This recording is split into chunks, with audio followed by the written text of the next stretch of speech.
Dear students, we are going to discuss bank reconciliation statement and solve a problem.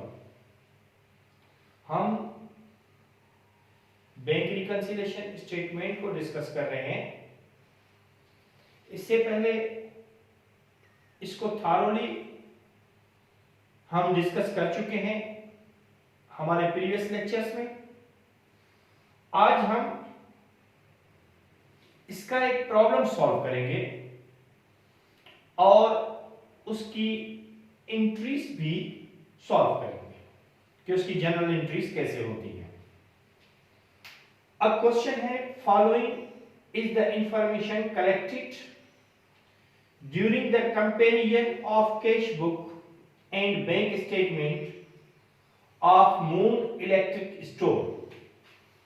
ऊपर ही ऊपर हम moon electric store लिखेंगे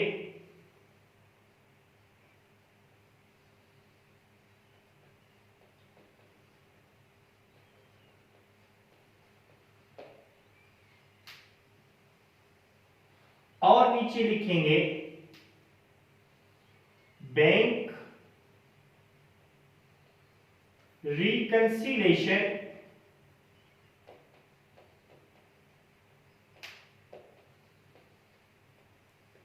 statement.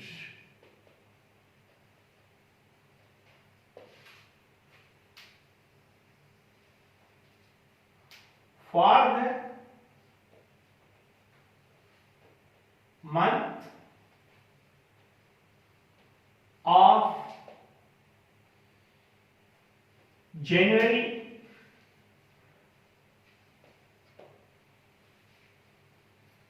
2020 या as on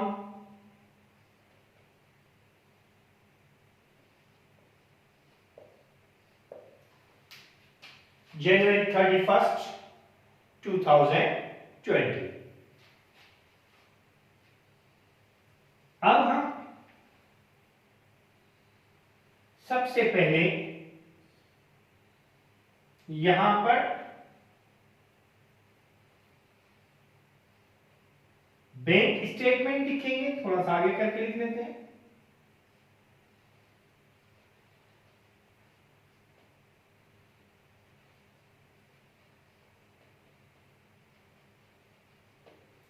और यहां पर कैश बुक लिखेंगे। सबसे पहली पॉइंट हम देखेंगे कि बैलेंस कहां पर है। चाहे वो कहीं पर भी हो, हम पहली पॉइंट में लिखेंगे बैलेंस।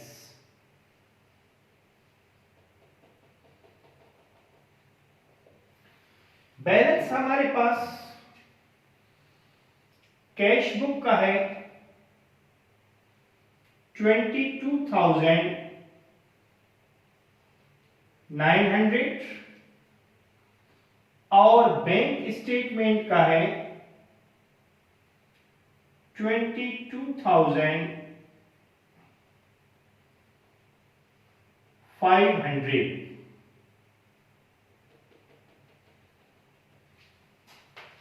क्लियर?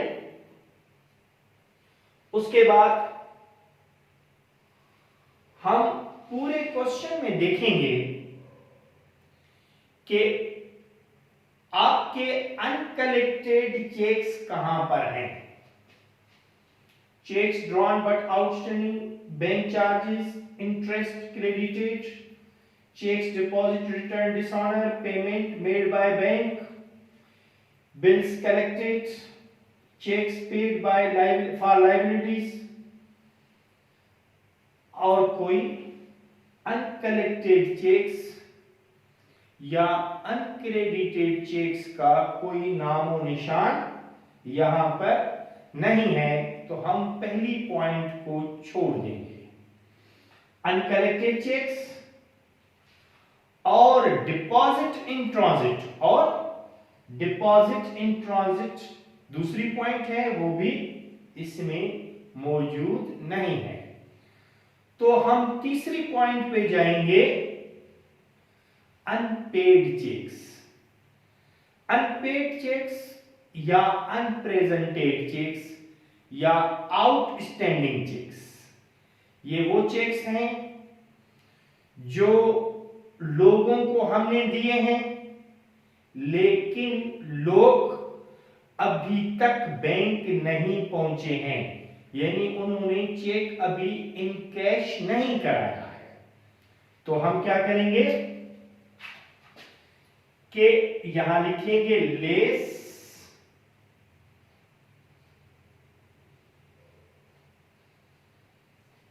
अनपेड चेक्स या आउटस्टैंडिंग चेक्स। ये हमने चेक लोगों को दे दिए हैं, cheques drawn but outstanding. Cheque हमने निकाला है, लेकिन अभी बैंक ने पेमेंट नहीं की है, क्योंकि चेक की जो एज है वो 6 महीने तक है, और लोग एक दूसरे को चेक देते रहते हैं। एक पार्टी का चेक दूसरी को दे दिया, दूसरी पार्टी का दूसरी को दे दिया, तीसरी को दे दिया, तो ये चेक 6 महीने तक वैलिड होता है। और अब क्या है कि हमने चेक दिया है, हमने चेक दिया, इसका मतलब है कैश बुक में से हम माइनस कर चुके हैं, और बैंक ने अभी तक माइनस नहीं किया है। अब अगर उस अमाउंट में से हम ये अमाउंट माइनस करेंगे तो हमारा बैलेंस, अगर कोई और चीज नहीं है तो हमारा बैलेंस इक्वल आना चाहिए। अब हमने क्या किया कि ये लेस किया। लेस इसलिए किया कि हम कैश बुक में से लेस कर चुके हैं, और यहां से हम लेस करेंगे। अब 0, 0, 7, 0, 2। याद रखिएगा कि uncollected cheques, deposit in transit और अनपेड चेक्स, ये बैंक स्टेटमेंट साइड के एलिमेंट्स हैं। अनकलेक्टेड चेक्स बैंक स्टेटमेंट में प्लस होंगे, deposit in transit bank statement में प्लस होगी, और अनपेड चेक्स बैंक स्टेटमेंट में से माइनस होंगे। उसके बाद हम चलते हैं आपकी कलेक्शंस तक।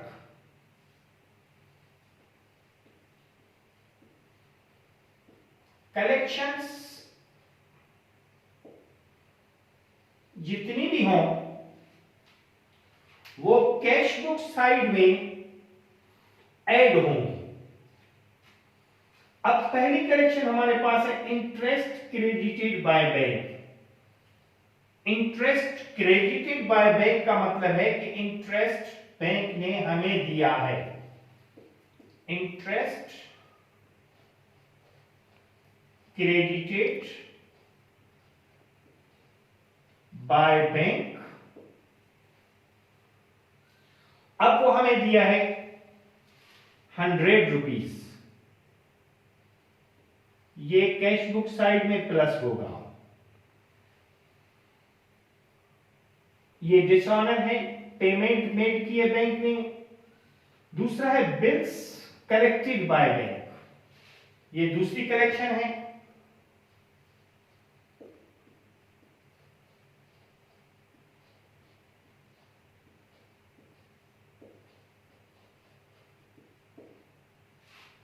और ये है 820 की, ये भी बैंक कैश बुक साइड पर प्लस होगा। Checks paid by for liabilities but not recorded in cash book, ये हमें दिए हैं तो ये डिडक्शन है। अब ये हम सब प्लस करेंगे।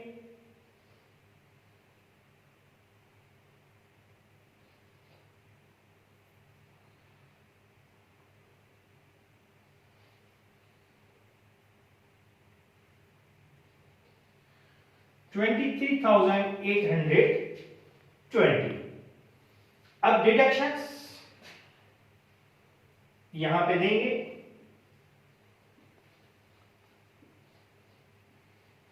डिडक्शंस का टाइटल,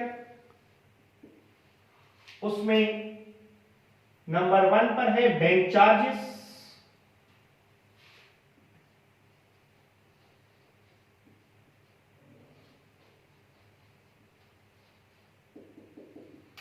बैंक चार्जेस हैं, ये भी माइनस होंगे, 30 रुपीज हैं। और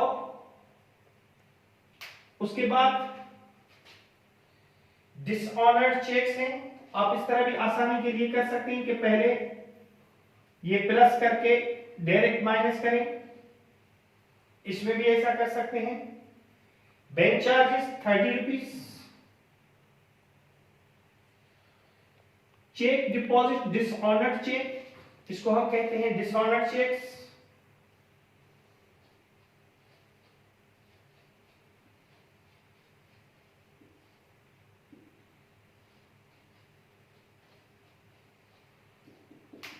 डिसऑनर्ड चेक्स हैं 930 के, 930 रुपए के। उसके बाद पेमेंट की है बैंक ने, किस चीज की पेमेंट की है?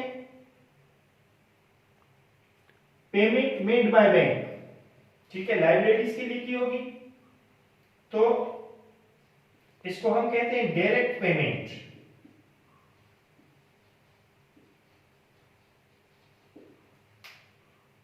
और वो है 760 की।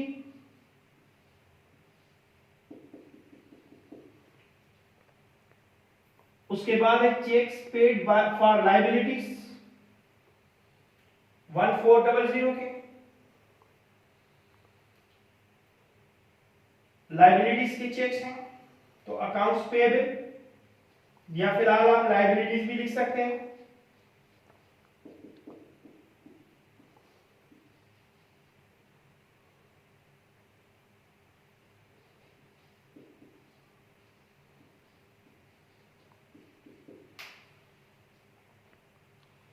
वन 400, ये टोटल करके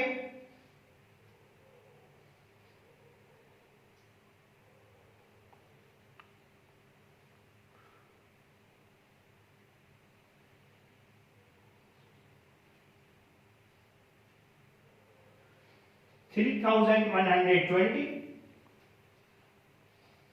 ये लेस करेंगे इसमें से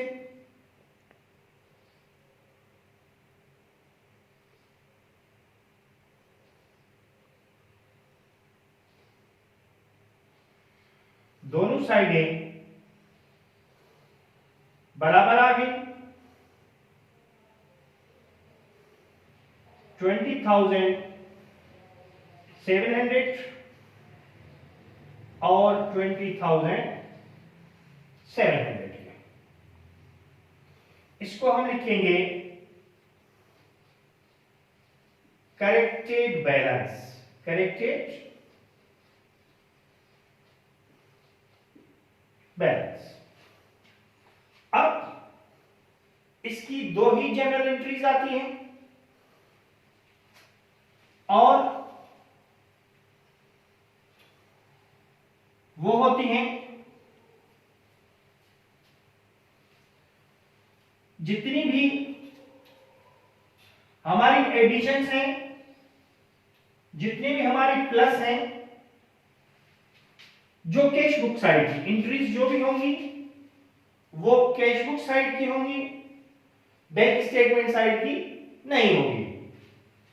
तो हम क्या करेंगे, सबसे पहले जो भी एडिशंस हैं उससे बैंक डेबिट, उनके टोटल से, टोटल है 920 रुपए, तो बैंक डेबिट 920 और इंटरेस्ट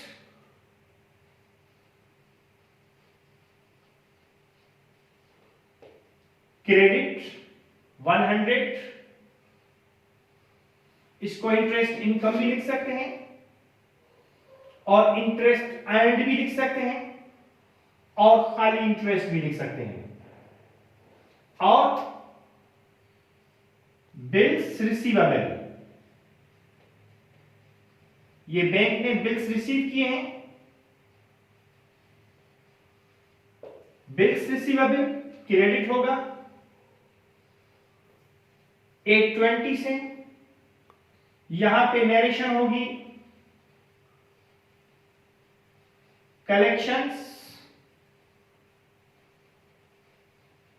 रिकॉर्डेड।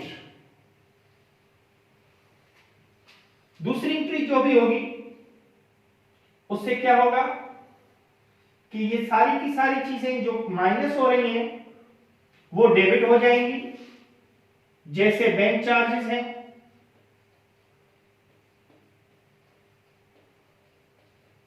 डेबिट 30 रुपीज के लिए। डिसऑनर्ड चेक्स, देखें डिसऑनर्ड चेक का केस ये होता है कि हम जो चेक हम लेते हैं किससे लेते हैं, अकाउंट्स रिसीवेबल से।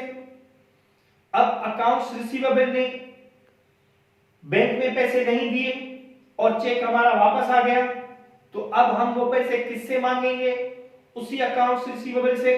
तो अकाउंट्स रिसीवेबल हमारे इंक्रीज हो गए, तो डिसऑनर्ड चेक के लिए हम अकाउंट्स रिसीवेबल को डेबिट करेंगे और वो है 930।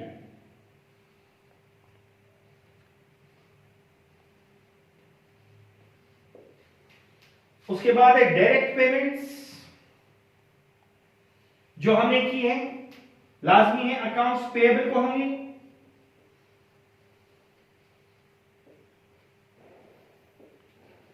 तो हमने ये लिख दिया अकाउंट्स पेएबल 760 और उसके बाद लाइबिलिटीज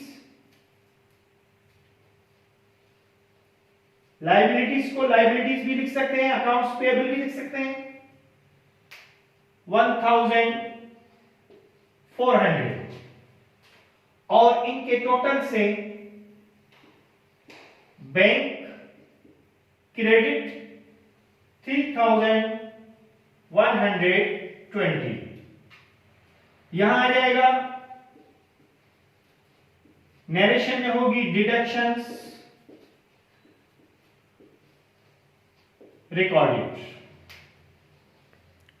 ये हमारा पूरा क्वेश्चन था बैंक रिकंसिलिएशन का, बैंक रिकंसिलिएशन स्टेटमेंट का। इसके बाद भी हम डिफरेंट और प्रॉब्लम्स भी सॉल्व करेंगे और आपको ये बताता चलूं कि जनरल एंट्री सिर्फ 2 होंगी और उनमें जो है एक में